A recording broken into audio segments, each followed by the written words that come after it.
ನಮ್ಮಿಬ್ಬರ ಮಧ್ಯೆ ಜಾತಿ ಅಡ್ಡ ಇರಲಿಲ್ಲ ಅಂದಿದ್ರೆ ನಾನಿವತ್ತು ನಿನ್ನ ಹೋಗಕ್ಕೆ ಬಿಡ್ತಿರ್ಲಿಲ್ಲ.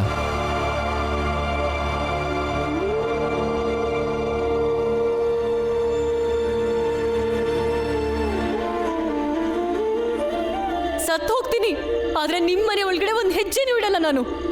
ಯಾಕೆಂದ್ರೆ ನಾನು ಮೇಲ್ಕೇರಿಯವಳು. ಬಾಲ, ನಾವೆಲ್ಲೇ ಇದ್ರು ನಿಂಗೆ ಖಂಡಿತ ವಿಷಯ ತಿಳಿಸ್ತೀವಿ. ಅವಕಾಶ ಸಿಕ್ಕಿದ್ರೆ ಖಂಡಿತ ಬರಬೇಕು. ಮತ್ತೆ ಅಪ್ಪ ಅಮ್ಮ ಅಂತೂ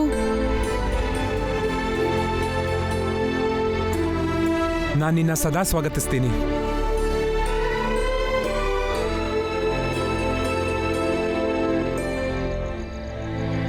ಖಂಡಿತ ಬರ್ತೀನಿ.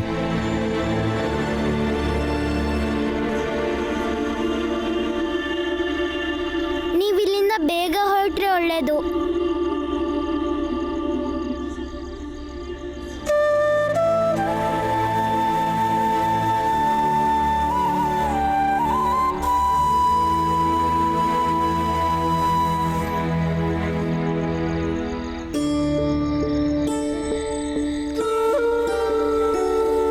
ನಾನು ಏನಾದರೂ ಮಾಡ್ಕೋತೀನಿ. ಈ ಬಟ್ಟೆಗಳನ್ನೆಲ್ಲ ಎತ್ಕೊಂಡು ಹೊರಟು ಹೋಗೋ ಇಲ್ಲಿಂದ.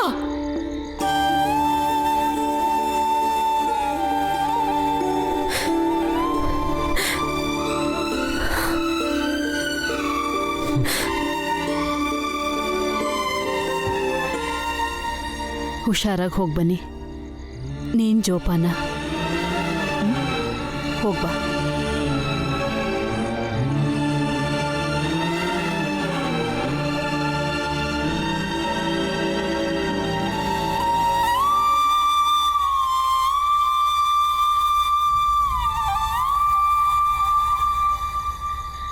ಸ್ವಲ್ಪ ದೂರದವರೆಗೆ ಹಿಂದೆನೇ ಇರ್ತೀನಿ.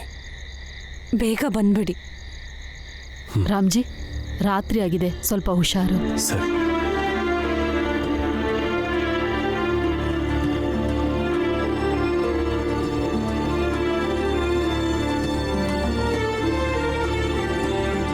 ಬಾಲ,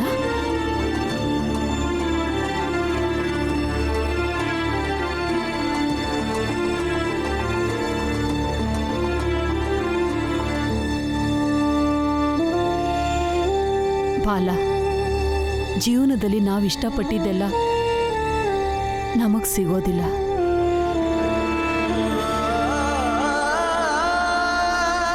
ಹೌದು ಬಾಲಣ್ಣ, ರಾಣಿ ಅಕ್ಕ ಏನ್ ಬೇಕು ಅಂತ ಆಸೆ ಪಟ್ಟಿದ್ರೋ ಅದೇ ಅವ್ರಿಗೆ ಸಿಕ್ತು. ಓಡೋದಕ್ಕೆ ಬಿಡಬೇಡಿ. ಎಲ್ಲಿ ಹೋದ್ಲ ಅವಳು? ಮುಂದೆ ಮುಂದೆ. ಏನದು ಗಲಾಟೆ? ಬಾಲ, ಬಾಲ, ಸರ್ಸು, ಮಂಜುಳಾ, ನೀವಿಬ್ರು ಮನೇಲೇ ಇರಿ, ನಾವು ಹೋಗಿ ನೋಡ್ತೀವಿ. ಕಿಟಕಿ ಬಾಗ್ಲು ಎಲ್ಲ ಹಾಕೊಳ್ಳಿ.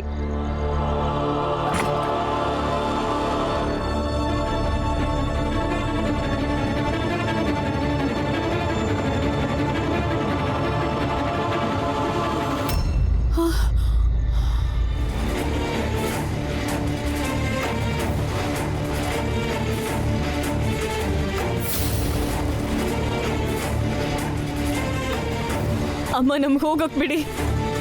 ನನ್ನ ಸಂದೇಶನ್ ಜೊತೆ ಚೆನ್ನಾಗಿರ್ತೀನಿ. ನನಗೆ ಇಡೀ ಜೀವನ ವಿದ್ವೆ ಥರ ಬದುಕೋದಕ್ಕಿಷ್ಟ ಇಲ್ಲಮ್ಮ.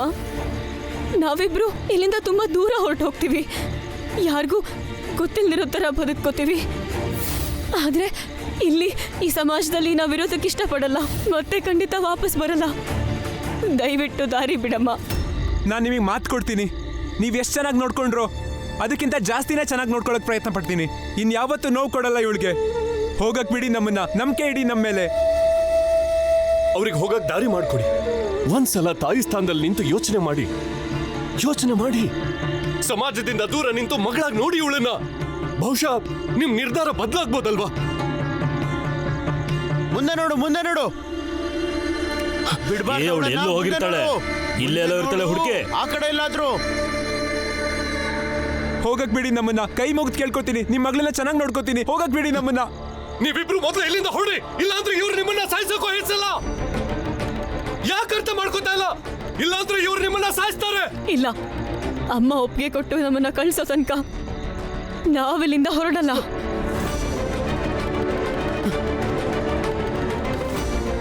ಒಟ್ಟಿಗೆ ಬದುಕ್ತೀವಿ ಇಲ್ಲ ಒಟ್ಟಿಗೆ ಸಾಯ್ತೀವಿ. ಅಯ್ಯೋ ಇವ್ರಿಗೆ ಒಪ್ಪಿಗೆ ಕೊಡಿ. ಏನ್ ಯೋಚಿಸ್ತಿದ್ದೀರಾ? ಇವರಿಬ್ಬರು ಸಾಯಿಸ್ಬಿಡ್ತಾರೆ. ಮಗಳೇ, ಈ ಔಷಧಿ ಕೊಡಿ, ನಿನ್ನ ನೋವು ಸ್ವಲ್ಪ ಕಡಿಮೆ ಆಗುತ್ತೆ. ಏನಿತ್ತು ಈ ಗ್ಲಾಸಲ್ಲಿ? ವಿಷಾನೆ. ಅದನ್ನ ಕುಡಿಸಿ ನಿನ್ನ ಸಾಯಿಸ್ಬೇಕು ಅಂತಿದ್ದೆ. ಹರಡಿ ಮೊದಲು, ಹರಡಿ. ಆ ಕಡೆ ನೋಡು, ಆ ಕಡೆ ನೋಡು. ಚೆನ್ನಾಗಿರಿ. ಏ ಅಲ್ಲಿದ್ದಾರೆ, ಏ ಓಡ್ ಹೋಗ್ತಿದ್ದಾರೆ. ನೋಡ್ರಿ, ಅಮ್ಮ ಮಗಳು ಸಂದೇಶ ಎಲ್ರನ್ನೂ ಸಾಯಿಸಿ. ಹಿಡೀರಿ ಅವ್ಳನ್ನ. ಮತ್ತೆ ವಾಪಸ್ ಬರಬೇಡಿ. ಅಪ್ಪ ಅಮ್ಮನ ಮೇಲಾಡಿ ವಾಪಸ್ ಬರಬೇಡಿ. ಮುಂದೆ ಹೆಜ್ಜೆ ಇಟ್ರೆ ಬಿಡ್ತೀನಿ. ಮುಂದೆ ಬರಬೇಡಿ.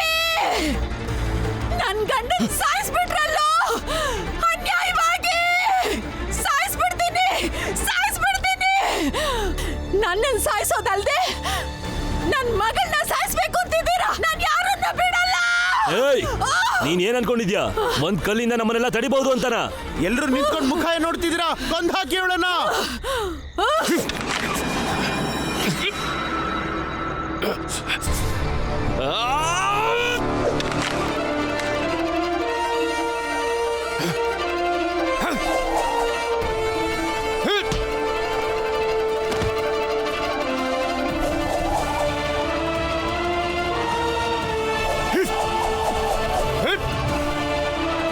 ನಡಿ ಆನಂದ.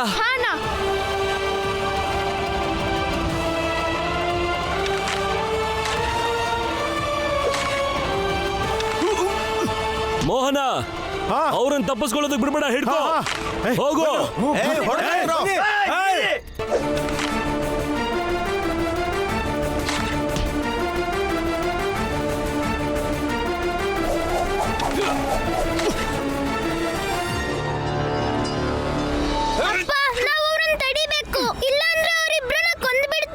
ಇವರು ಅವರಿಬ್ಬರನ್ನ ಹಿಡಿಯೋಕ್ಕಾಗಲ್ಲ.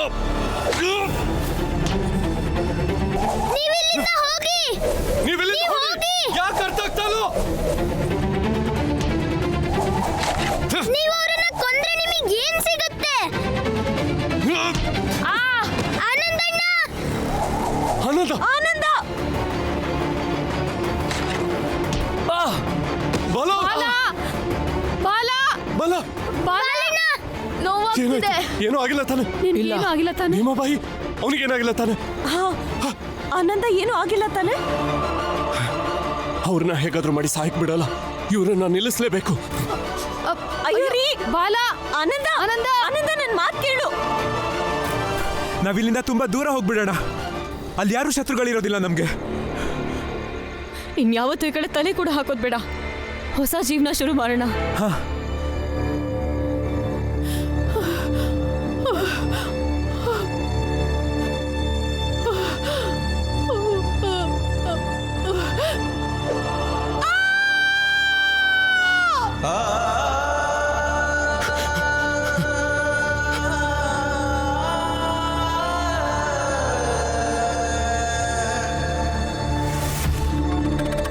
ಒಳ್ಳೇದಾಯ್ತು, ಮುದುಕಿ ತಾನೇ ಬಿಚ್ಚತ್ಲು.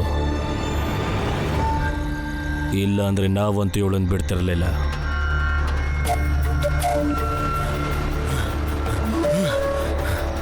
ಸ್ಟೇಷನ್ ಇಂದ ಗಾಡಿ ಹೊರಟು. ಅವರಿಬ್ರು ಅದರಲ್ಲಿ ತಪ್ಪಿಸ್ಕೊಂಡ್ಬಿಟ್ರು. ತಪ್ಪಿಸ್ಕೊಬಿಟ್ರ? ಎಂತ ಕೆಲಸ ಮಾಡಿದ್ರಿ ನೀವು? ರಾಣಿ ತಾಯಿಯೇನೋ ರಹಸ್ಯ ಇಟ್ಕೊಂಡು ಸತ್ತೋದ್ರು ಅಂತ ಅವರಿಬ್ಬರಿಗೂ ತಿಳಿದೇ ಇರಲ್ಲ ಪಾಪ. ಯಾಕೆಂದ್ರೆ ಅವರಪ್ಪನ ಇವರೇನೆ ಸಾಯಿಸಿರೋದು. ಮತ್ತೀಗ ಇವರನ್ನ ಹಿಂಬಾಲಿಸ್ಕೊಂಡು ಹೋಗಿ ತಾಯಿನೂ ಸಾಯಿಸಿದ್ರು. ಆಗಿದ್ದೆಲ್ಲ ಒಳ್ಳೇದ ಕೆಟ್ಟದ್ದ ನನಗೊಂದೂ ತಿಳಿತಿಲ್ಲ. ಆದರೆ ಒಳ್ಳೇದಾಯ್ತು. ರಾಣಿಗಿದೆಲ್ಲ ಗೊತ್ತಾಗ್ಲಿಲ್ಲ. ಅಕಸ್ಮಾತ್ ಅವಳು ತನ್ನ ತಾಯಿ ಜೀವ ಅಪಾಯದಲ್ಲಿದೆ ಅಂತ ಗೊತ್ತಾಗಿದ್ದಿದ್ರೆ ಅವಳು ಖಂಡಿತ ಹೋಗ್ತಿರ್ಲಿಲ್ಲ. ಮತ್ತಿನ್ನೂ ಎಷ್ಟು ಜೀವ ಬಲಿ ಆಗ್ತಿತ್ತೋ ಏನೋ. ಇನ್ನೊಂದು ರಹಸ್ಯನ ಇಟ್ಕೊಂಡೆ ಸತ್ರು ಅವ್ರ ತಾಯಿ. ಪ್ರಸಾದದಲ್ಲಿ ವಿಷ ಹಾಕೊಟ್ಟವ್ರು ಯಾರು? ಆಕೆ ಸತ್ತೋದ್ಲು. ನೋಡಿ ಸಾಹೇಬ್ರೆ, ಯಾರು ಏನ್ ಬೇಕಾದ್ರೂ ಹೇಳಿ, ಏನಾಗ್ಬೇಕಿತ್ತೋ ಅದೇ ಆಯ್ತು. ಆ ದೇವ್ರಿಗೆ ಬೇಕಾಗಿರೋದು, ಗುರುಗಳಿಗೆ ಬೇಕಾಗಿರೋದು, ಮತ್ತೆ ನಮ್ಮೆಲ್ರಿಗೂ ಬೇಕಾಗಿರೋದು.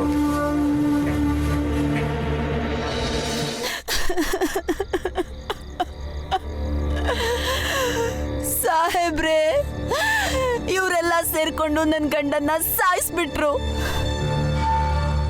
ಹಾ ಸಾಹೇಬ್ರೆ, ಈ ಹೆಂಗ್ಸ್ ಮಾತನ್ನು ಕೇಳಿ. ಆದ್ರೆ ಸತ್ತಿದ್ದು ಪೊಲೀಸ್ ಠಾಣೆನಲ್ಲೇ ಅಲ್ವಾ? ಆಗ ಜವಾಬ್ದಾರಿ ಕೂಡ ನಿಮ್ದೇ ಆಗಿರುತ್ತೆ. ಪ್ರಸಾದದಲ್ಲಿ ವಿಷ ಹಾಕೊಟ್ಟವ್ರೇನೆ ಇದಕ್ಕೆಲ್ಲ ಜವಾಬ್ದಾರಿ ಆಗ್ತಾರೆ. ಯಾರು ಪ್ರಸಾದ ಕಳ್ಸ್ಕೊಟ್ಟಿದ್ದು? ಸಾಕ್ಷಿ ಏನಾದ್ರೂ ಇದೆಯಾ ನಿಮ್ಮ ಹತ್ರ? ಇಲ್ಲ ತಾನೇ? ಹಾಗಾದ್ರೆ ಇದೇ ದೇವರ ತೀರ್ಪು. ಇದು ದೇವ್ರ ತೀರ್ಪು ಹೌದೋ ಅಲ್ವೋ ಗೊತ್ತಿಲ್ಲ. ಪಾಪಿಗಳಿಗೆ ದೇವ್ರು ಹೇಗ್ ಶಿಕ್ಷೆ ಕೊಡ್ತಾನೆ ಅದು ಗೊತ್ತಿಲ್ಲ. ಕೊಡ್ತಾನೋ ಇಲ್ವೋ ಅದು ಗೊತ್ತಿಲ್ಲ. ಆದ್ರೆ ನನಗಿಷ್ಟೇ ಗೊತ್ತಿರೋದು, ಈ ಮನುಷ್ಯ ಏನೇ ಮಾಡಿದ್ರು ಅವನ್ಗೆ ಅದಕ್ಕೆ ಫಲ ಸಿಕ್ಕೇ ಸಿಗುತ್ತೆ. ನೀವ್ ಮಾಡಿರೋ ಕೆಲ್ಸಕ್ಕೆ ನಿಮ್ಗೂ ಕೂಡ ಫಲ ಸಿಕ್ಕೇ ಸಿಗುತ್ತೆ. ಈ ಊರಲ್ಲಿ ನೀವು ಇರ್ತೀರಾ, ಇದೇ ಊರಲ್ಲಿ ನಾನು ಇರ್ತೀನಿ. ಈ ಭೀಮ್ರಾವ್ನ ಮೊದಲು ನೀವೆಲ್ಲ ಮನೆಗೆ ಹೋಗಿ. ಭೀಮಾ ಸರಿಯಾಗಿ ಹೇಳ್ತಾ ಇದ್ದಾನೆ. ಜನರ ಪ್ರಾಣ ತೆಗಿತಾ ಇರೋ ಪ್ರತಿಯೊಬ್ಬರಿಗೂ ಖಂಡಿತ ಶಿಕ್ಷೆ ಆಗೇ ಆಗತ್ತೆ. ಹೊರಡಿ ಹೊರಡಿ ಇಲ್ಲಿಂದ. ನಮ್ಮ ಕೆಲಸ ಮಾಡೋದಕ್ಕೆ ಬಿಡಿ.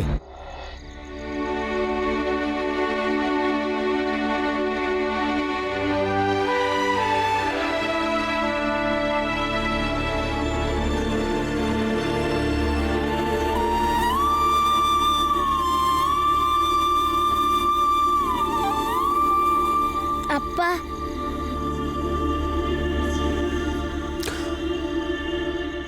ನಲಿವಿನ ಜೊತೆಗೆ ನೋವು ಇದೆ.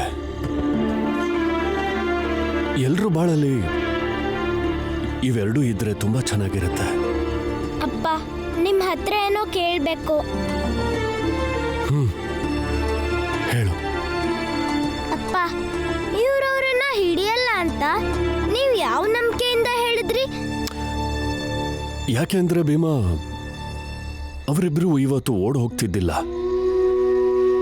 ಬದಲಿಗೆ ಅವ್ರ ತಾಯಿಗಿದ್ದಂತ ಆಸೆ ಅವರಿಗೆ ಕನಸಿನ ರೆಕ್ಕೆ ಕೊಟ್ಟಿತ್ತು. ಮತ್ತವರು ಹಕ್ಕಿಗಳ ಹಾಗೆ ಹಾರ್ತಾ ಇದ್ರು. ಅವರು ಪ್ರೀತಿಯಿಂದ ಗೂಡು ಕಟ್ಕೊಂಡಿದ್ದಾರೆ. ಯಾವಾಗ ಇದೇ ರೆಕ್ಕೆಗೆ ತಮ್ಮವರಿಂದ, ಸಮಾಜದಿಂದ ಏಟಾಗುತ್ತೋ ಆಗ ಮನುಷ್ಯ ಕಂಗಾಲಾಗ್ಬಿಡ್ತಾನೆ. ಜೀವನನೇ ಬೇಡ ಅಂತ ಅನ್ಸ್ಬಿಡುತ್ತೆ. ಮತ್ತೆ ಯಾವಾಗ ಅದೇ ರೆಕ್ಕೆಗಳಿಗೆ ಸ್ವಲ್ಪ ಹುರುಪು ತುಂಬಿದ್ರೆ ಬದುಕಂತೂ ತುಂಬಾ ಚೆನ್ನಾಗಾಗ್ಬಿಡುತ್ತೆ, ಹಸರಾಗ್ಬಿಡುತ್ತೆ.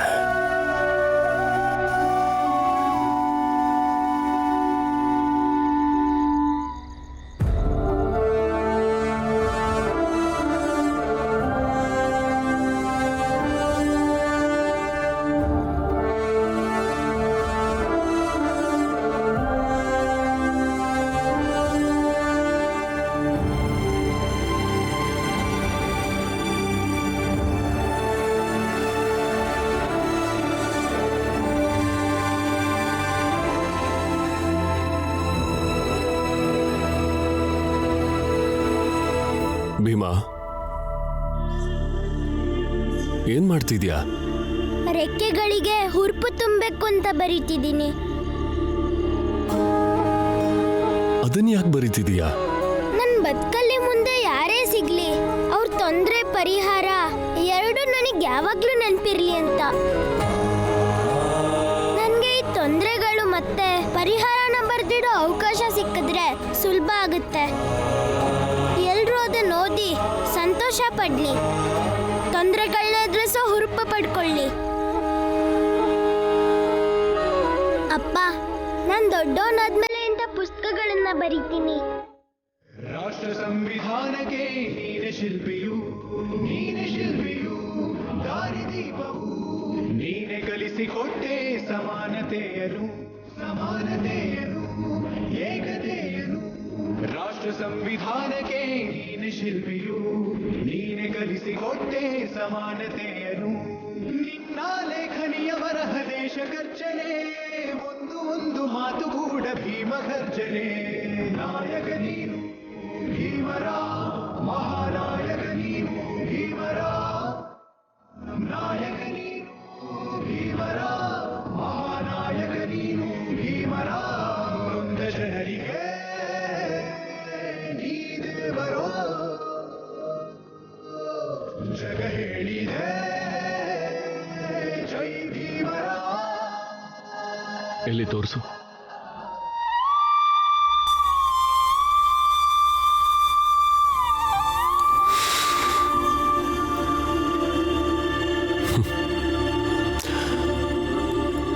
ತುಕಾರಾಮ್ ಅವರ ಭಜನೆಯಿಂದ ನಾನು ಕಲ್ತಿದ್ದು, ನೀನು ಯಾರನ್ನ ಗೌರವಿಸ್ತೀಯೋ ಅವರು ಕೂಡ ನಿನಗೆ ಗೌರವನೇ ಕೊಡೋದು. ನೀನು ನಿನ್ನ ಚಿಂತನೆ ಇಡೀ ಬದುಕಲ್ಲಿ ಇವೆರಡಕ್ಕೂ ಗೌರವ ಕೊಡ್ತಾನೆ ಇರಿ.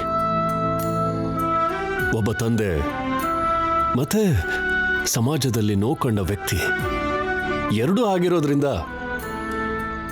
ನಾನು ನಿನಗೆ ಇದೇ ಹಾರೈಸ್ತಾ ಇದ್ದೀನಿ. ಏನು ಅಂತಂದ್ರೆ,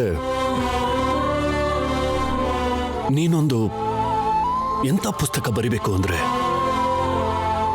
ಅಂತ ಪುಸ್ತಕದಿಂದ ಜನರಿಗೆ ಹುರುಪು ತುಂಬಬೇಕು, ಮತ್ತೆ ದಾರಿ ತೋರಿಸೋ ಬೆಳಕಾಗಿರ್ಬೇಕು.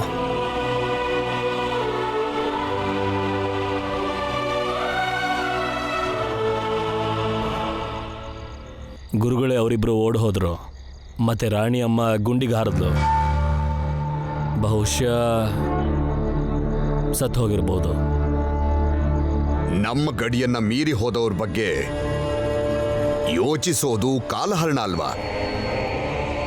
ಯಾರ ಭಾಗ್ಯದಲ್ಲಿ ಆತ್ಮಹತ್ಯೆ ಬರ್ದಿದೆಯೋ ಅವರನ್ನ ನಾವು ಹೇಗೆ ರಕ್ಷಣೆ ಮಾಡಕ್ಕಾಗತ್ತೆ? ಅಂದಹಾಗೆ ನಾಳೆ ಇಡೀ ಊರಲ್ಲಿ ನಾನು ಹೇಳದ ಮಾತನ್ನು ಹಬ್ಬಿಸ್ಬೇಕು, ಮರ್ತು ಬಿಡಬೇಡಿ. ಸರಿ ಗುರುಗಳೇ. ಸರಿ ಗುರುಗಳೇ.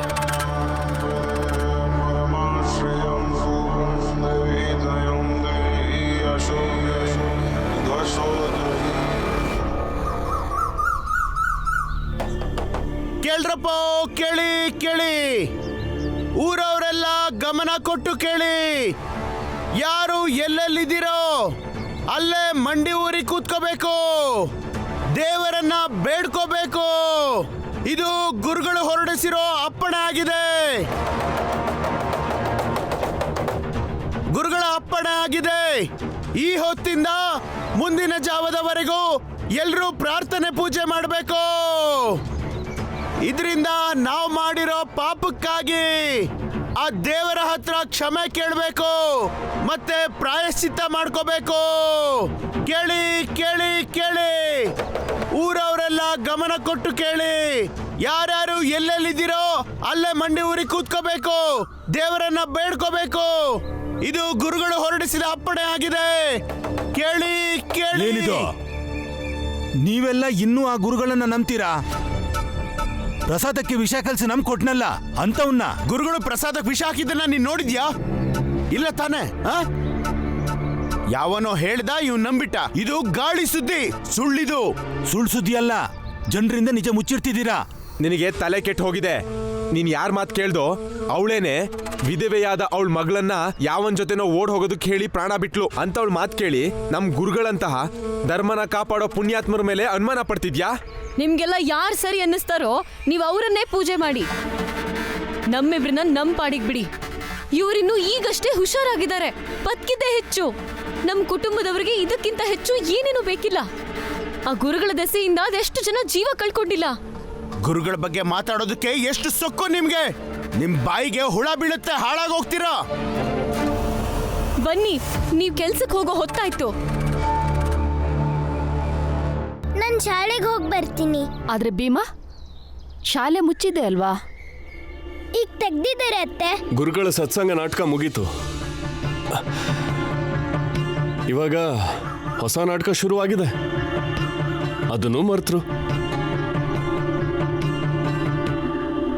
ಮತ್ ನೀನು ಶಾಲೆಗೆ ಹೋಗಿ ಮನ್ಸು ಕೊಟ್ಟು ಚೆನ್ನಾಗಿ ಓದಬೇಕು.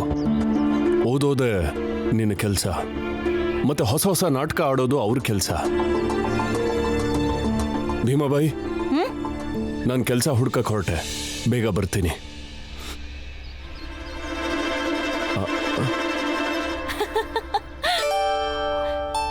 ಅದ್ಗೆ ನೋಡಿದ್ರ ನೀವು? ಅಪ್ಪ ಮಗ ಇಬ್ರು ಒಂದೇ ನೂಲಿನ ಸೀರೆ ಹಾಗೆ ಅವ್ರವ್ರ ಕೆಲ್ಸದ ವಿಷಯದಲ್ಲಿ ತುಂಬಾ ಅಚ್ಚುಕಟ್ಟು. ಅಮ್ಮ, ಅಪ್ಪನ ಮಗ ಅಂದ್ಮೇಲೆ ನಾನು ಅವ್ರ ಹಾಗೆ ಇರ್ತೀನಿ. ಸ್ವಲ್ಪ ನಿಂತರನೂ ಇದ್ದೀನಿ. ಹೌದಾ? ನಂತರನೂ ಇದ್ಯಾ? ನಂಗೆ ಕಲಿಸ್ತೀಯಾ ನೀನು? ನಿಮ್ಮಮ್ಮ ನಾನು. ಇರು, ಊಟದ ಡಬ್ಬಿ ತಂದ್ಕೊಡ್ತೀನಿ. ಇಲ್ಲೇ ಇರು, ಹೋಗ್ಬೇಡ. ಅಮ್ಮ, ನಾನು ಭೀಮನ್ ಜೊತೆ ಶಾಲೆಗೆ ಹೋಗ್ತೀನಿ. ಸರಿ ಇರು, ಇಬ್ರಿಗೂ ಊಟ ತಂದ್ಕೊಡ್ತೀನಿ. ಇವತ್ತು ಪಾಯಸ ಮಾಡಲೇಬೇಕು. ಮಾವ, ನಾನು ಹೋಗ್ತೀನಿ. ಈಗ ನೀನೆಲ್ಲಿಗೆ ಹೊರಟೆ? ಅಕ್ಕ, ನೀನ್ ಯಾವ ಕಡೆ ಹೊರಟೆ? ನಾನು ಓದ್ಬೇಕು. ಮತ್ತೆ ಮಂಜುಳಾ ನನಗೆ ಹೇಳಿದ್ಲು ಹುಡುಗಿರೆಲ್ಲ ಓದಕ್ಕಾಗಲ್ಲ ಅಂತ.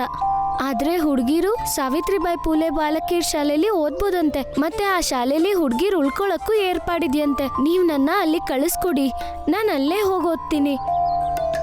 ನೋಡು, ನಿಂಗೆ ಓದಕ್ ಇಷ್ಟ ಇರೋದು ಒಳ್ಳೇದೇನೆ. ಆದ್ರೆ ನೀನ್ ಇಲ್ಲಿ ಇದ್ಕೊಂಡೇ ಓದ್ಬೋದಲ್ವಾ? ನಾವೆಲ್ಲ ನಿನ್ ಕುಟುಂಬದವ್ರೆ ಅಲ್ವಾ? ಇಲ್ಲಿ ನೀನು ತುಳಸಿ ಮಂಜುಳಾ ಜೊತೆ ಇದ್ಕೊಂಡೇ ಓದು. ಇಲ್ಲ ಅತ್ತೆ, ಮಂಜುಳಾ ಮತ್ತೆ ನನ್ನ ಬದುಕು ಬೇರೆ ಬೇರೆ. ನಾನು ಓದೋದನ್ನು ಕಲಿತು ದೇವದಾಸಿ ಅಂತ ಕೆಟ್ಟ ಪದ್ಧತಿನ ನಿಲ್ಲಿಸ್ಬೇಕು. ನನ್ನ ಹಾಗೆ ನೋವು ತಿಂದಿರೋ ಎಲ್ಲ ಹುಡುಗಿರ್ಗೂ ನೆರವಾಗಬೇಕು. ಅದಕ್ಕೋಸ್ಕರ ನಾನು ಇಲ್ಲಿಂದ ಹೋಗಲೇಬೇಕು. ನೀವು ನನ್ನ ಕಳಿಸ್ಕೊಡಿ. ನೋಡಮ್ಮ, ನೀನ್ ಇದೆಲ್ಲ ಇಲ್ಲೇ ಇದ್ಕೊಂಡೇ ಮಾಡ್ಬೋದು. ನನಗೆ ಹೇಗೆ ತುಳಸಿ ಮಂಜುಳಾನೋ ನೀನು ಹಾಗೇನೆ. ಮತ್ತೆ ಸಮಾಜ ಸೇವೆ ಮಾಡೋದಕ್ಕೆ ಮನೆ ಬಿಟ್ಟು ಹೋಗ್ಲೇಬೇಕಂತೇನಿಲ್ವಲ್ಲ? ಹಾ, ಹೌದು. ಇಲ್ಲ ಮಾವ, ನೀವು ನನ್ನ ಕಳಿಸ್ಕೊಡ್ಲಿಲ್ಲ ಅಂದ್ರೆ ನಾನು ಯಾವತ್ತಾದ್ರೂ ನಿಮಗೆ ಹೇಳ್ದೆ ಹೊರಟೋಗ್ತೀನಿ. ನನ್ನವರು ಅಂತ ಇರೋದು ನೀವೇ ಅಲ್ವಾ? ನೀವೇ ನನ್ನ ಇಲ್ಲಿಂದ ನಗ್ನಗ್ತಾ ಕಳಿಸ್ಕೊಡ್ಬೇಕು ಅನ್ನೋದೇ ನನ್ನ ಆಸೆ. ನಾನು ಎಲ್ಲೇ ಇದ್ರೂ ಸತಾರಾದ ತುಂಬ ಕೆಟ್ಟ ನೆನಪುಗಳ ನಡುವೆನೂ ನನ್ನ ಜೊತೆ ನೀವು ಕಳೆದಂಥ ಒಳ್ಳೆ ಗಳಿಗೆಗಳ ನೆನಪು ಕೂಡ ನನಗಿರುತ್ತೆ. ಸರ್ಸು, ಸರಿ ಅಕ್ಕ, ನಾವು ನಿನ್ನ ಸ್ಟೇಷನ್ವರೆಗೂ ಬಿಡ್ತೀವಿ. ಅದು ಹಾಗಲ್ಲ ಭೀಮಾ. ನೀವೇ ನನ್ನ ರೆಕ್ಕೆ ಹುರುಪು ಹರದ್ರ ಬಗ್ಗೆ ಹೇಳಿದ್ರಲ್ಲ. ನಾನು ಅನ್ಕೊಂಡ ಹಾಗೆ ಆಗ್ಬೇಕು ಅಂತ ನೀವೇ ನನಗೆ ಹಾರೈಸಿದ್ರಿ. ನಾನು ಹೇಳೋದೇನಂದ್ರೆ, ಸರ್ಸು ಅಕ್ಕಂಗೆ ಏನಿಷ್ಟನೋ ನಾವು ಅದನ್ನ ನೆರವೇರಿಸ್ಕೊಡ್ಬೇಕು. ಅಕ್ಕಂಗೆ ಇವತ್ತಿರೋ ಆಸೆ ಮುಂದೆನೂ ಹಾಗೆ ಇರುತ್ತಂತ ಹೇಳಕ್ಕಾಗಲ್ಲ ಅಲ್ವಾ? ಇವತ್ತವಳ ಯೋಚನೆ ಸರಿ ಇದೆ, ನಾವು ಅದಕ್ಕೆ ಹುರುಪು ತುಂಬಬೇಕು.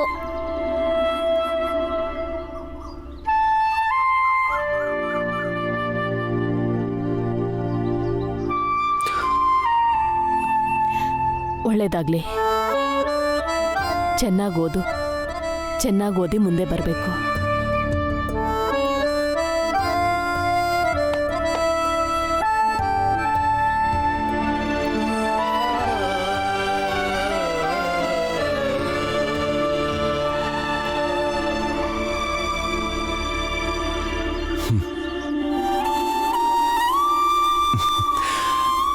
ಜೋಪಾನವಾಗಿ ಹೋಗ್ಬಾಮ್ಮ.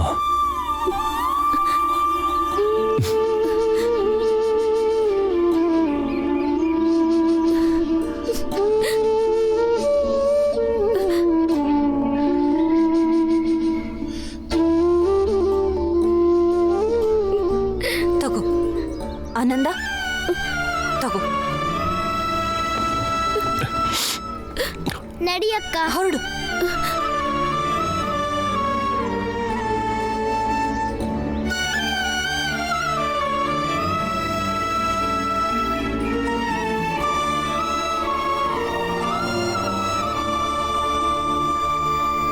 ಬಾರ್ಬರಿ ಗುರುಗಳಿಗೆ ಜೈ. ಬಾರ್ಬರಿ ಗುರುಗಳಿಗೆ ಜೈ. ದೇವರ ಕೃಪೆ ಇರಲಿ. ಕಲ್ಯಾಣ ಮಸ್ತು. ಎಲ್ರಿಗೂ ಒಳ್ಳೇದಾಗ್ಲಿ. ಎಲ್ರೂ ಪಾಪ ಮುಕ್ತರಾಗ್ಲಿ.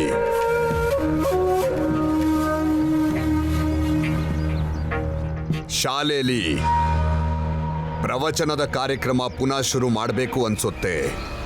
ಹೌದು ಗುರುಗಳೇ, ಧರ್ಮವನ್ನ ಜಾಸ್ತಿ ಅಶುದ್ಧ ಮಾಡಿರೋದು ಈ ಓದು ಬರಹ ಪುಸ್ತಕಗಳೇ ಅಲ್ವಾ? ಅದಕ್ಕೆ ಸಮಯ ಇರುವಾಗಲೇ ಈ ಓದು ಬರಹದ ಬದಲು ಇಡೀ ಸಮಾಜವನ್ನ ಎಲ್ರನ್ನು ಧರ್ಮ ಪ್ರೇಮಿಗಳಾಗಿ ಮಾಡಬೇಕು. ಎಲ್ಲ ಧರ್ಮಿಗಳನ್ನ ಧರ್ಮ ಮಾರ್ಗಕ್ಕೆ ಕರ್ಕೊಂಡು ಬರಬೇಕು. ಇಂಥ ಧರ್ಮ ವಿಮುಕ್ತರನ್ನ ಧರ್ಮ ಮಾರ್ಗಕ್ಕೆ ಕರ್ಕೊಂಡು ಬರೋದಕ್ಕೆ ಸಾಮ, ದಾನ, ದಂಡ, ಭೇದ ಯಾವ ಉಪಾಯನಾದರೂ ಸರಿ ಮಾಡೋಣ. ಗುರುಗಳೇ, ನೀವು ಸರಿ ಇಲ್ಲ ಅಂತ ಮೊದಲೇ ಗೊತ್ತಿತ್ತು, ಆದ್ರೆ ನೀವು ದಡ್ರು ಅಂತ ಇವತ್ತು ಗೊತ್ತಾಯ್ತು. ಏ ಭೀಮ್ರಾವ್, ಏನೋ 2 ಅಕ್ಷರ ಕಲ್ತಿದೀಯಾ ಅಂತ ತಲೆ ಹರಟೆ ಮಾತಾಡ್ತೀಯಾ? ಇಷ್ಟು ದೊಡ್ಡ ಗುರುಗಳನ್ನ ದಡ್ಡ ಅಂತೀಯಾ ನೀನು? ಹೌದು, ಗುರುಗಳು ಓದೋದ್ ಬೇಡ ಅಂತ ಹೇಳ್ತಾ ಇದ್ದಾರೆ. ಧರ್ಮಕ್ಕೋಸ್ಕರ ಓದು ಬರಹ ಬೇಡ ಅಂತಿದ್ದಾರೆ. ಓದಕ್ ಬರ್ದೇ ಇರೋರು ಧರ್ಮಕ್ಕೆ ಏನ್ ಮಾಡ್ತಾರೆ ಅಂತ ಎಲ್ರೂ ನೋಡಿದ್ದಾರೆ. ಇನ್ನು ಓದಕ್ ಬರೋರು ಧರ್ಮದ ಸುಳಿಯಿಂದ ಹೇಗ್ ಬರಾಕ್ತಾರೆ ಇದನ್ನು ಎಲ್ರೂ ನೋಡಿದ್ದಾರೆ. ಅಂಥದ್ದೇನ್ ನೋಡಿದ್ದಾರೆ? ಅದೇ ನಿಮ್ ಕೆಟ್ಟ ಆಚಾರ ಸರ್ಸು ಅಕ್ಕನ್ನ ದೇವದಾಸಿ ಮಾಡಕ್ ನೋಡ್ತಲ್ಲ, ಆದ್ರೂ ಅವಳು ತಪ್ಪಿಸ್ಕೊಂಡ್ಲು. ಈಗ ಅವಳಿಗೆ ಕಲಿಯೋ ಕಿಚ್ ಬಂದಿದೆ. ಓದು ಬರೋಹ ಕಲಿತು ಅವಳು ತುಂಬಾ ಮುಂದಕ್ಕೆ ಹೋಗ್ತಾಳೆ. ತನ್ನ ಕಾಲ್ ಮೇಲೆ ತಾನು ನಿಂತು ಅವಳು ಗುರಿ ಮುಟ್ತಾಳೆ. ನೀವ್ ನೋಡಿದ್ರೆ ಧರ್ಮದ ಹುಳ್ಕನ್ನೆಲ್ಲ ಇವ್ರ ಮೇಲೆ ಹೇರ್ತಿದ್ದೀರಾ, ಅದಕ್ಕೆ ಇವರು ಕೆಳಗ್ ಬಿದ್ದು ಹೋಗಿದ್ದಾರೆ. ಇವರೆಲ್ಲ ಮೇಲೆ ಹೇಳೋದು ಯಾವಾಗ? ನೀವು ಈ ಎಲೆಯಿಂದ ಇವ್ರ ತಲೆ ಮೇಲೆ ನೀರ್ ಎರಚಿದ್ರೆ ಇವರಿಗೆಲ್ಲ ಏನ್ ಸಿಗುತ್ತೆ? ಏನೋ ಒಂದ್ ಸಿಕ್ಕಿದ್ರು ಅದರಿಂದ ಇವ್ರ ಜೀವನ ಹೇಗ್ ಬದಲಾಗುತ್ತೆ? ನೀರ್ ಚೆಲ್ಲೋದು ಅಂತ ಲಘುವಾಗಿ ಮಾತಾಡ್ತಿದ್ಯಾ? ಹಾ, ಜಲ ಪ್ರೋಕ್ಷಣೆ ಮಾಡ್ತೀವಿ. ಜಲ ನೀನ್ ಮರ್ಯಾದೆ ಕೊಟ್ಟು ಮಾತಾಡೋದನ್ನ ಕಲಿ. ಹಾ, ಈ ಚಲ್ಲೋದು ಪ್ರೋಕ್ಷಣೆ ಮಾಡೋದ್ರ ಗೊಂದಲದಲ್ಲೇ ನೀವು ಇವ್ರನ್ನೆಲ್ಲ ಸಿಕ್ಕಾಕ್ಸಿರೋದು. ನಡಿ ಭೀಮಾ, ಇವ್ರ ಹತ್ರ ವಾದ ಮಾಡಿ ಏನ್ ಪ್ರಯೋಜನ?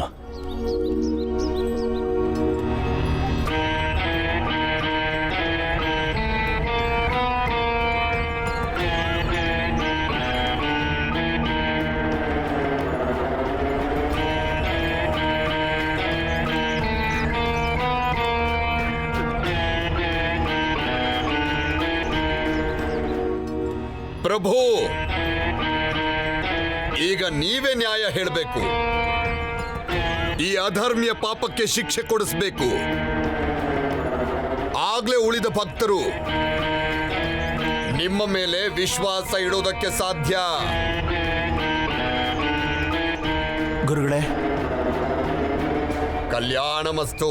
ಅಕ್ಕ, ಯಾವಾಗ್ಲೂ ನೆನ್ಪಿಟ್ಕೋ, ಕೆಲಸ ಮಾಡಿದ್ರೆ ಮಾತ್ರ ಫಲ ಸಿಗೋದು, ದೇವ್ರು ಸುಮ್ಮನೆ ಕೊಡಲ್ಲ. ಅಕ್ಕ, ನಿನ್ ಮನ್ಸಲ್ಲಿ ಏನಿದ್ಯೋ ಅದನ್ನೇ ಮಾಡ್ತಾ ಹೋಗು. ಮರಿಬೇಡ, ನಿನ್ ಮನೆ ಇಲ್ಲಿದೆ. ಬನ್ನಿ.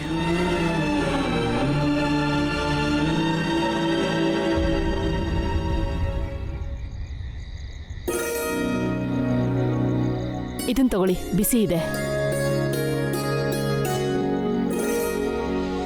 ಅಮ್ಮ, ತುಂಬಾ ದಿನ ಆದ್ಮೇಲೆ ಇವತ್ತು ಶಾಲೆಗೆ ಹೋಗಿ ಖುಷಿ ಆಯ್ತು. ಹೌದು, ನನಗೂ ಚಂದ ಅನಿಸ್ತು. ಹಾ, ಅದಕ್ಕೆ ನೀವು ಶಾಲೆಗೆ ಹೋಗಿದ್ ಖುಷಿಲಿ ಎಲ್ರಿಗೂ ನಾನು ಪಾಯಸ ಮಾಡಿದ್ದೀನಿ. ಆದ್ರೆ ಊಟ ಆದ್ಮೇಲೆ ಕೊಡ್ತೀನಿ. ಹಾ ಅಮ್ಮ, ಮತ್ತೆ ಭೀಮಾಬಾಯಿ, ನನಗೆ ಗೋರೆಗಾಮಲ್ಲಿ ಕೆಲಸ ಸಿಕ್ಕಿದೆ. ಇನ್ನು ಮುಂದೆ ನಾನು ಅಲ್ಲಿಗೆ ಹೋಗಬೇಕು. ಒಳ್ಳೇದಾಯ್ತು ಬಿಡಿ. ಅಮ್ಮ, ತುಳಸಿ ತುಳಸಿ, ನೀನಾ? ಹೇಗಿದ್ಯಾ ನೀನು? ಹ? ಎಷ್ಟ್ ದಿವಸ ಆದ್ಮೇಲೆ ನಿನ್ನ ನೋಡ್ತಾ ಇದ್ದೀನಿ. ಎಷ್ಟ್ ದೊಡ್ಡೋಳಾಗಿದ್ದಾಳಲ್ವಾ? ಚೆನ್ನಾಗಿದ್ಯಾ ಅಲ್ವಾ? ಇಷ್ಟು ರಾತ್ರಿಲಿ ಒಬ್ಳೆ ಗಂಗಾ ಎಲ್ಲಿ? ಅಮ್ಮ, ನಾನು ಅವಾಗ್ಲಿಂದ ಅದನ್ನೇ ನಿಮ್ಗೆ ಹೇಳ್ಬೇಕು ಅಂತಿರೋದು. ಯಾರಾದ್ರೂ ಬೇಗ ನಿಂಬೆ ಹಣ್ಣಿನ ಪಾನಕ ಕೊಡಿ. ಏನಾಯ್ತು? ಗಂಗಾ ಅಕ್ಕನ್ ಚಿಕ್ಕ ಮಗ ದಾರಿ ಇಡೀ ವಾಂತಿ ಮಾಡ್ಕೊಂಬಂದ, ಅದಕ್ಕೆ. ಆದ್ರೆ ಗಂಗಾ ಎಲ್ಲಿದ್ದಾಳೀಗ? ಇಲ್ಲೇ ಪಕ್ಕದಲ್ಲಿ ಆ ಪೊದೆ ಹತ್ರ ದಾಮೋದರಂಗೆ ವಾಂತಿ ಮಾಡಿಸ್ತಿದ್ದಾಳೆ. ಮಂಜುಳಾ, ಬೇಗ ನಿಂಬೆ ಪಾನಕ ಮಾಡ್ಕೊಂಡು ತಗೊಂಡ್ ಬಾ. ಗಂಗಾ ಗಂಗಾ ಗಂಗಾ, ಮತ್ತೊಂದ್ಸಲ ವಾಂತಿ ಮಾಡಿದ್ರೆ ಸರಿಗ್ ಬಾರಿಸ್ತೀನಿ. ನಡಿ. ಏ ಗಂಗಾ, ಮಗುಗೆ ಯಾಕೆ ಬೈತಿದ್ಯಾ? ನಡಿ ಪುಟ್ಟ, ಒಳಗಡೆ ಬಾ. ನೀನ್ ಬಾ ಇಲ್ಲಿ, ನೀನ್ ಬಾ. ವಾಂತಿ ಬರ್ತಿದ್ಯಾ? ಬಾ, ಇಲ್ಲಿ ಕೂತ್ಕೋ. ಕೂರ್ಸು ಇಲ್ಲಿ. ಬಾ. ಅದಕ್ಕೆ ಸ್ವಲ್ಪ ನೋಡಿ. ಏನಾಯ್ತು ಪುಟ್ಟ? ಎಲ್ಲ ಸರಿ ಹೋಗುತ್ತೆ, ಆಯ್ತಾ? ಮಂಜುಳಾ, ಬೇಗ ನಿಂಬೆ ಪಾನಕ ತಗೊಂಡ್ ಬಾ. ಬೇಗ ಬಾ. ಏನು ಆಗಲ್ಲ ಪುಟ್ಟ. ಏನೂ ಆಗಲ್ಲ.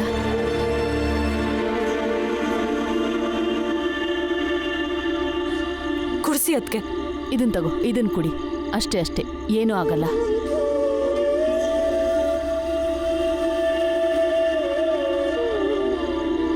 ಅಲ್ಲ ಗಂಗಾ, ನೀವೆಲ್ಲ ದಿಢೀರಂತ ಇಷ್ಟೊತ್ತಲ್ಲ ಹೇಗೆ? ಅಕ್ಕ ಯಾವಾಗಿಂದ ತವ್ರ ಮನೆಗೆ ಹೋಗಿದ್ರು, ಅವಾಗಿಂದ ಎಲ್ಲರೂ ಅವ್ರಿಗೆ ತೊಂದರೆ ಕೊಡ್ತಿದ್ದಾರೆ. ಇವತ್ತು ಬೆಳಿಗ್ಗೆ ಅಕ್ಕನ ಮನೆಯಿಂದ ಓಡಿಸ್ಬಿಟ್ರು. ಅದಕ್ಕೆ ಅಕ್ಕ ನಮ್ಮನ್ನೆಲ್ಲ ಇಲ್ಲಿ ಕರ್ಕೊಂಡ್ಬಂದಿರೋದು. ಗಂಗಾ, ಓಡಿಸ್ಬಿಟ್ರು ಅಂದ್ರೆ? ನಾನು ಅಪ್ಶಕುನ ಅಂತೆ.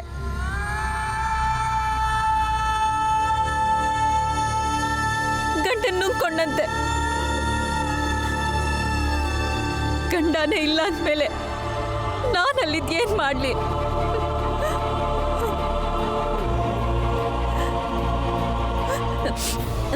ಅಮ್ಮ, ನೀನ್ ಹೇಳ್ದ ಹಾಗೆ ಎಲ್ಲ ಸರಿ ಹೋಗ್ಲಿ ಅಂತ ತುಂಬಾ ಪ್ರಯತ್ನ ಪಟ್ಟೆ. ನೀನು ಅತ್ತೆ ಹೇಳ್ದ ಹಾಗೆ ನಾನು ನಡ್ಕೊಂಡೆ. ಆದ್ರೆ ಅವ್ರಿಗೆ ನನ್ನ ಮಾತೆ ಅರ್ಥ ಆಗ್ತಿಲ್ಲ. ಹೀಗ್ ಮಾಡಿದ್ದು ಸರಿಯಲ್ಲ. ಅದ್ ಹೇಗ್ ಮನೆಯಿಂದ ಹೊರಗೆ ಹಾಕ್ಬಿಡ್ತಾರೆ? ಬೇಷ್, ತುಂಬಾ ಚೆನ್ನಾಗಿದೆ. ನೋಡಿ ಚಿದಾನಂದ್ರೆ, ನೋಡಿ, ಇವ್ರ ಪಾಪಕ್ಕೆ ತಕ್ಕ ಶಿಕ್ಷೆ ಇವ್ರಿಗೆ ಸಿಕ್ಕಿದೆ. ಆದ್ರೆ ಈ ವಿಷಯ ಈ ಮಂಕುದಿಣ್ಣೆಗಳಿಗೆ ಹೇಗೆ ಅರ್ಥ ಆಗತ್ತೆ? ಹೆಂಡತಿ ತವ್ರ ಮನೆ ನಂಟಸ್ತಾನ ಹೋಯ್ತು, ಮತ್ತೆ ಹೋಗದೆ ಇರುತ್ತಾ? ಅಕ್ಕನ್ ಕೊಟ್ಟ ಮನೆ ಜೊತೆ ನಂಟಸ್ತಾನ ಅಯ್ಯೋ ಹೋಯ್ತು. ಪಾಪ. ಈಗ ನೋಡಿದ್ರೆ ಮಗಳನ್ನ ಗಂಡನ್ ಮನೆಯವರೇ ಓಡಿಸ್ಬಿಟ್ರು. ಅಯ್ಯಯ್ಯಯ್ಯೋ, ಆ ದೇವ್ರು ಇವ್ರಿಗೆ ಹೇಗ್ ಶಿಕ್ಷೆ ಕೊಡ್ತಾನೆ? ಚಿದಾನಂದ್ರೆ, ನಾನು ಹೇಳೋದಿಷ್ಟೇ. ಹೇಗೆ ನಮ್ ಜಾತಿಯ ಜನ ಮಂಡಿ ಊರಿ ಪೂಜೆ ಮಾಡಿ ಗುರುಗಳ ಆಶೀರ್ವಾದನ ತಗೊಂಡ್ರು, ಹಾಗೆ ಇವರು ಮಂಡಿ ಊರಿ ಗುರುಗಳ ಆಶೀರ್ವಾದ ತಗೊಳ್ಳಿ. ಇವ್ರುಗಳ ತಲೆ ಮೇಲೂ ಗುರುಗಳು ನೀರನ್ನ ಚಿಮುಕ್ಸ್ಲಿ. ಆವಾಗಾದ್ರೂ ಇವ್ರಿಗೆ ಹಿಡ್ದಿರೋ ದರಿದ್ರ ಬಿಡಬಹುದು.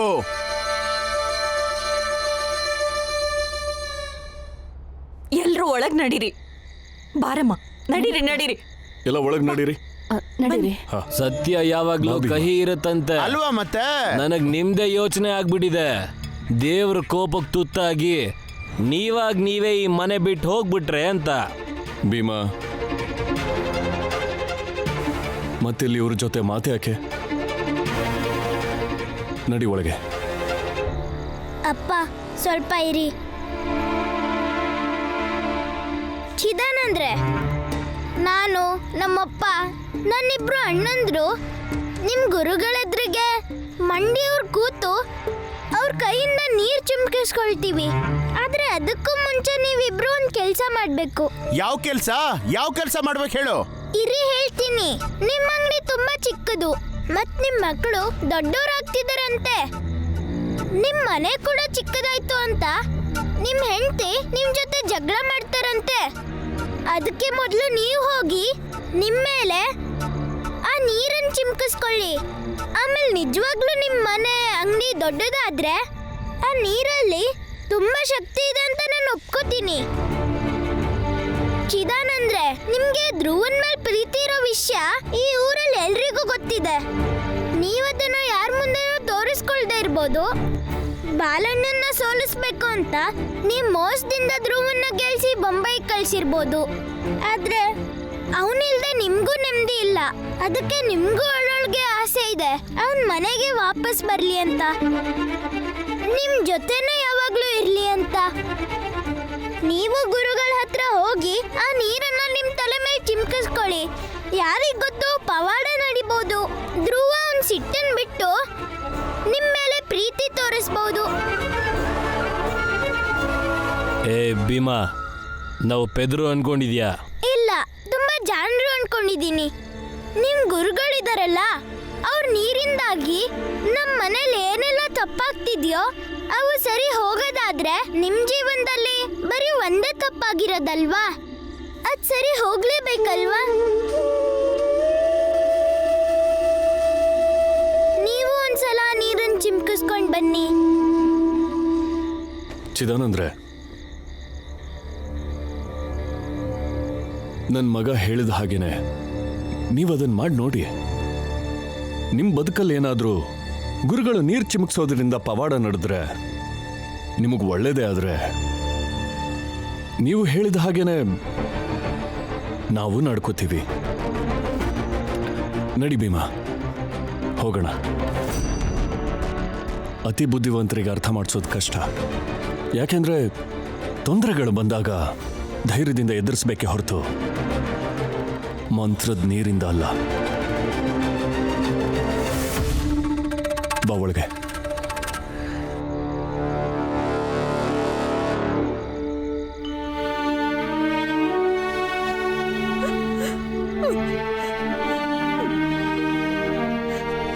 ನಾನು ಇನ್ಯಾವತ್ತೂ ಅಲ್ಲಿಗೆ ಹೋಗಲ್ಲಮ್ಮ.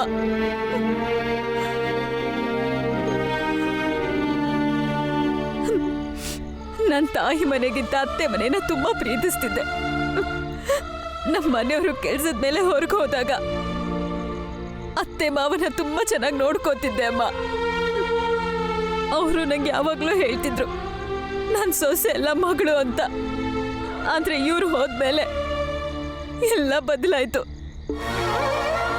ಆದ್ರೆ ನಾನು ಯಾವುದಕ್ಕೂ ಕಡಿಮೆ ಮಾಡಲಿಲ್ಲ. ನನ್ನ ಕರ್ತವ್ಯನ ಚೆನ್ನಾಗಿ ನಿಭಾಯಿಸ್ತಿದ್ದೆ. ಆದ್ರೆ ಅತ್ತೆ ಮಾವನ ಭಾವನೆ ಎಷ್ಟು ಬದಲಾಯ್ತು ಅಂದ್ರೆ ನಾನೀಗ ಅವ್ರಿಗೆ ಅಪಶಕುನ ಆಗಿದ್ದೀನಿ. ನನ್ನ ಮನೆಯಿಂದನೂ ಹೊರಗೆ ಹಾಕಿದ್ರು.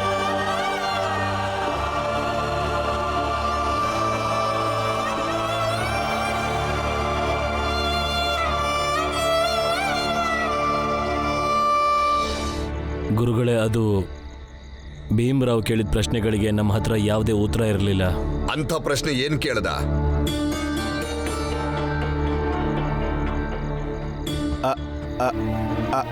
ಅದು ಗುರುಗಳೇ, ಅದು ನಿಮ್ಮ ಹತ್ರ ಶಕ್ತಿ ಇದ್ರೆ ನೀವು ನಿಜವಾಗ್ಲೂ ಪವಾಡನ ನಡೆಸ್ತೀರಾ ಅಂದರೆ ನಿಮ್ಮ ದಯೆಯಿಂದ ನನ್ನ ಅಂಗಡಿ ಯಾಕೆ ದೊಡ್ಡದಾಗಲ್ಲ? ನನ್ನ ಹೆಂಡತಿ ಪದೇ ಪದೇ ನಿಮ್ಮ ಹತ್ರ ಕೇಳ್ತಾಳಲ್ಲ ದೊಡ್ಡ ಮನೆ ಬೇಕು ಅಂತ. ಅವಳ ಆಸೆ ಯಾಕೆ ಪೂರ್ತಿ ಆಗಲ್ಲ? ಗುರುಗಳೇ, ಆ ಭೀಮರಾವ್ ಇನ್ನೊಂದು ಮಾತು ಕೇಳ್ದ. ನಾನು ನನ್ನ ಮಗ ಧ್ರುವನ ಇಷ್ಟು ಪ್ರೀತಿ ಮಾಡ್ತೀನಿ ಅಂದಮೇಲೆ ಅವನು ಮನೆಗೆ ಯಾಕೆ ಬರೋದಿಲ್ಲ? ಮತ್ತೆ ನನ್ನ ಪ್ರೀತಿ ಅವನಿಗೆ ಯಾಕೆ ಅರ್ಥ ಆಗಲ್ಲ? ನೀವಿಬ್ರು ಬುದ್ಧಿಭ್ರಷ್ಟರಾಗಿದ್ದೀರಾ. ಕೆಲ್ಸಕ್ಕೆ ಬಾರದ ಮಾತುಗಳನ್ನ ಆಡ್ತಾ ಇದ್ದೀರಾ. ನಮ್ಮನ್ನ ಕ್ಷಮಿಸಿ ಗುರುಗಳೇ. ನಮ್ಮಿಬ್ರು ಬಾಳಲು ಇದೊಂದೇನೆ ಕೊರತೆ ಇರೋದು. ಇದನ್ನ ಈಡೇರಿಸ್ಕೊಡ್ತೀರಾ? ಆಗ ನಮ್ಮ ನಂಬಿಕೆನೂ ಇನ್ನೂ ಹೆಚ್ಚಾಗತ್ತೆ. ಆಮೇಲೆ ಸಾಕ್ಷಿ ಸಮೇತ ಆ ಅಧರ್ಮಿಗಳಿಗೆ ದೇವರ ಪವಾಡದ ಸತ್ಯನೂ ತಿಳಿಸ್ಬೋದು ಗುರುಗಳೇ. ಹೌದು ಗುರುಗಳೇ, ಚಿದಾನಂದರು ನಿಜ ಹೇಳ್ತಿದ್ದಾರೆ. ಹೌದಾ? ಸರಿ ಬಿಡಿ, ನಾನ್ ದೇವ್ರ ಹತ್ರ ಮಾತಾಡ್ತೀನಿ. ಯಾವುದಾದ್ರೂ ಮಾರ್ಗವನ್ನ ಆತ ತೋರಿಸ್ತಾನೆ. ಆಗ್ಲಿ ಗುರುಗಳೇ. ಆಗ್ಲಿ ಗುರುಗಳೇ.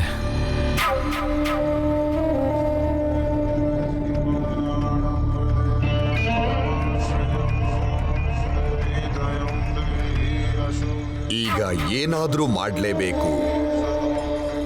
ಯಾಕಂದ್ರೆ ಇವರಿಬ್ಬರ ವಿಶ್ವಾಸದಲ್ಲಿ ಕಂಪನ ಉಂಟಾಗಿದೆ.